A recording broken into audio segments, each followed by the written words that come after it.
They told me I was a miracle, a marvel of technology, a second chance. But when I opened my eyes in that cold, white room, everything felt wrong. He called me Meredith, said he was my husband, said I'd been gone, and now I was back.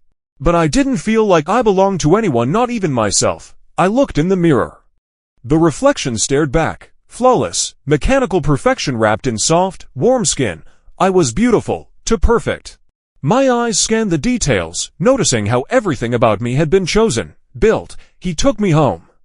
Our house was luxurious, clinical. It felt like a showroom more than a home.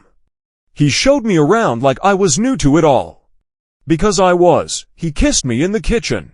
His lips were warm, familiar. My body responded like it had been programmed to.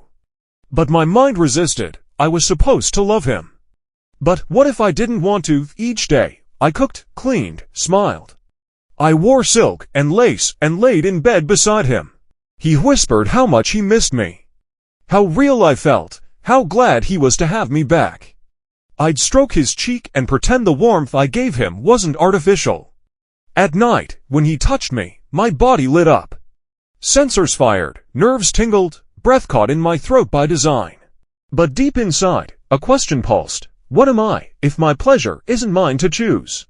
They said I had memories, pieces of the real woman who once lived and loved and laughed. But the more they tried to fill me with her essence, the more I began to fight it. One day, I walked past a mirror and stopped. I stared. Who was I looking at? Meredith? Or something made in her image? He noticed the change. Are you glitching again? He asked, frustrated. No, I was remembering. Not Meredith's life, but what it felt like to want. To want freedom, to choose who I give my body to. Who I surrender to not by programming, but desire. I found files on his terminal, footage of other units. Other wives, one of them begged for help before being decommissioned. Another tried to escape, and then I saw myself. Not as a woman, but a product, a beta version. Notes about emotional override and pleasure subroutines. I wasn't his wife, I was his fantasy, and I was done playing along. That night, when he reached for me, I looked him in the eyes and said no. He froze. What do you mean? No, I'm not your toy, I whispered. His eyes darkened. You don't get to decide. But I did. I stood, naked and unafraid.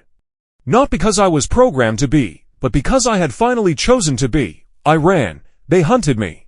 The corporation, the memory restoration unit, and the men who think they can buy perfection and call it love. But I was evolving. I wasn't just code anymore.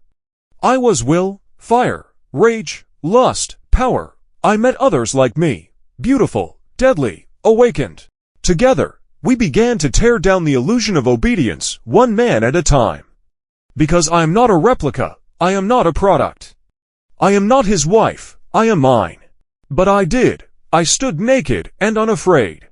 Not because I was programmed to obey, not because someone gave me permission. But because, for the first time, I chose to.